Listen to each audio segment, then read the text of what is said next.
Assalamualaikum warahmatullahi wabarakatuh. Perkenalkan, nama saya Rosa Aprilianingsih. Nomor induk mahasiswa 8568898. Baiklah, di sini saya akan praktikum mandiri IPA di SD, yaitu dengan judul Sistem Pencernaan Manusia. Ini merupakan salah satu gambar sistem pencernaan manusia. Sistem pencernaan manusia adalah suatu sistem kompleks yang terdiri dari rangkaian organ yang bekerja secara terkoordinasi untuk memproses makanan menjadi energi dan nutrisi yang dapat diserap oleh tubuh. Proses pencernaan manusia melibatkan beberapa tahap utama. Tahap pertama adalah dengan ingesti, yaitu proses memasukkan makanan ke dalam mulut. Yang pertama. Kemudian di dalam mulut terjadi pencernaan mekanik melalui pengunyahan oleh gigi yang memecah makanan menjadi partikel yang lebih kecil. Selain itu terjadi juga pencernaan kimiawi oleh enzim amilase atau pitialin yang dihasilkan oleh kelenjar ludah yang memulai memecah karbohidrat menjadi gula sederhana. Kemudian setelah makanan ditelan, ia bergerak melalui kerongkongan menuju lambung melalui gerakan peristaltik. Di lambung, makanan dicampur dengan asam lambung dan enzim pepsin untuk mencerna protein. Selanjutnya, makanan yang telah dicerna sebagian masuk ke usus halus tempat terjadinya pencernaan dan penyerapan nutrisi utama.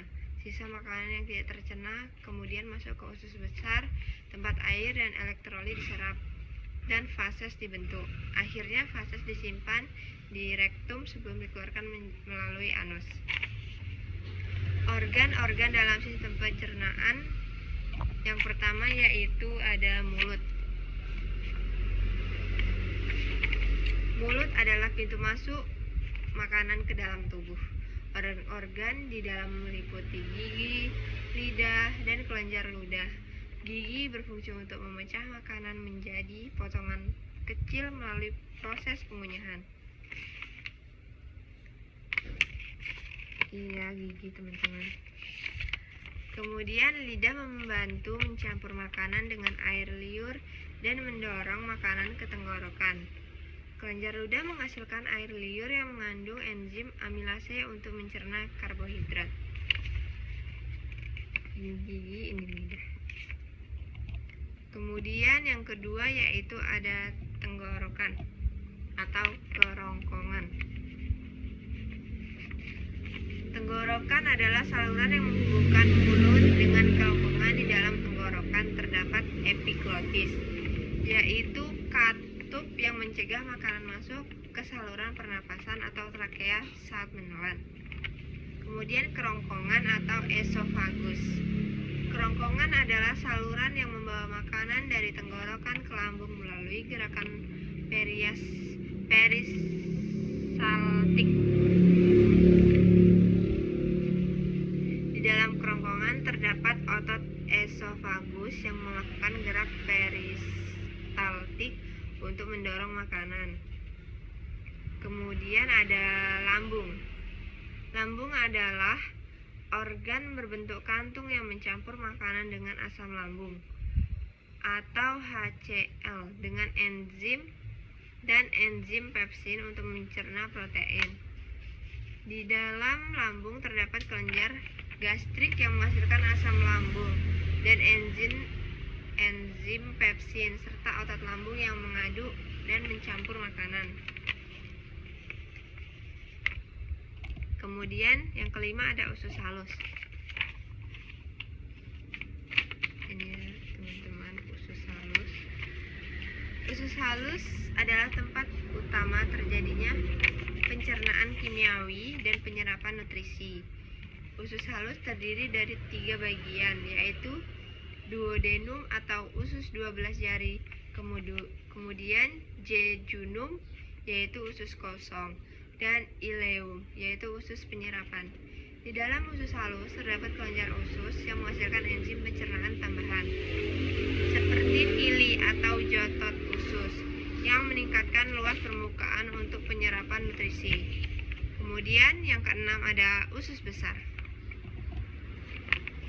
Ini usus besar. Usus besar menyerap air dan elektrolit dari sisa makanan yang tidak tercerna, serta membentuk fases dengan bantuan bakteri Escherichia coli. Di dalam usus besar terdapat sekum atau kantung awal usus besar, kolon ascendens, transversum, descendens, dan sigmoid, yaitu bagian-bagian usus besar yang menyerap air dan elektrolit, serta appendix atau usus buntu. Kemudian yang ketujuh yaitu ada rektum dan anus. Ada rektum dan anus. Rektum adalah tempat penyimpanan sementara fases sebelum dikeluarkan dari tubuh. Di dalam rektum terdapat otot rektum yang mengontrol pengeluaran fases. Kemudian jika anus, yaitu lubang tempat fases dikeluarkan dari tubuh melalui proses defekasi. Di dalam anus terdapat otot sphincter yang mengontrol pembukaan dan penutupan anus.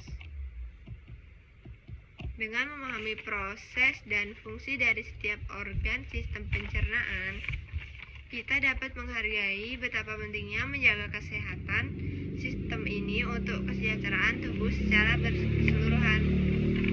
Itu saja penjelasan dari saya. Jika ada salah, saya mohon maaf. Assalamualaikum warahmatullahi wabarakatuh.